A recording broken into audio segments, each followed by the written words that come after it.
Côte d'Ivoire. Monsieur Téné Birahima Ouattara, ministre d'État, ministre de la Défense de Côte d'Ivoire, inaugure l'UIVM. C-Web Info, 100% de l'information continue, 24 heures sur 24 sur 7, en cliquant sur cwebinfo.net.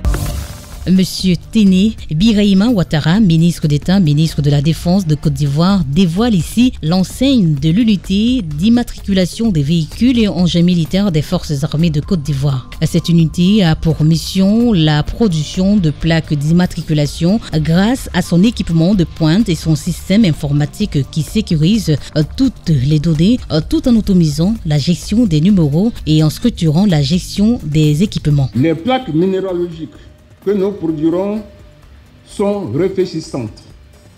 Elles sont en aluminium et elles comportent un graphisme spécifique et des logos. Selon M.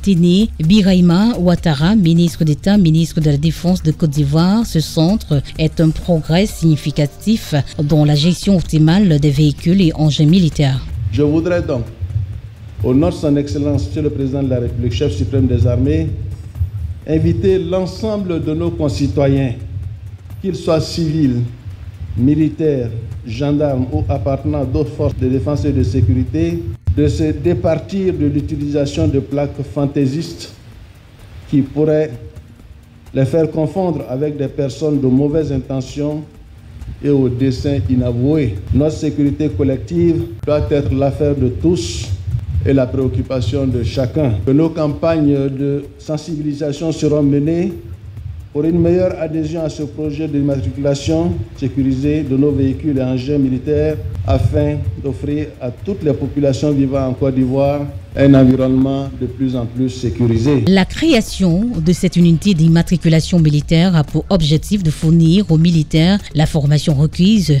pour leur permettre de maîtriser les procédures et techniques d'immatriculation des engins propres à l'armée de Côte d'Ivoire, et cette unité est également la première du genre depuis la création des forces armées ivoiriennes. Retrouvez toute l'actualité afro-mondiale en ligne et en multidiffusion sur C-Web Info et plateformes digitales Facebook, YouTube, Instagram et en simultané sur Radio Voltage 2.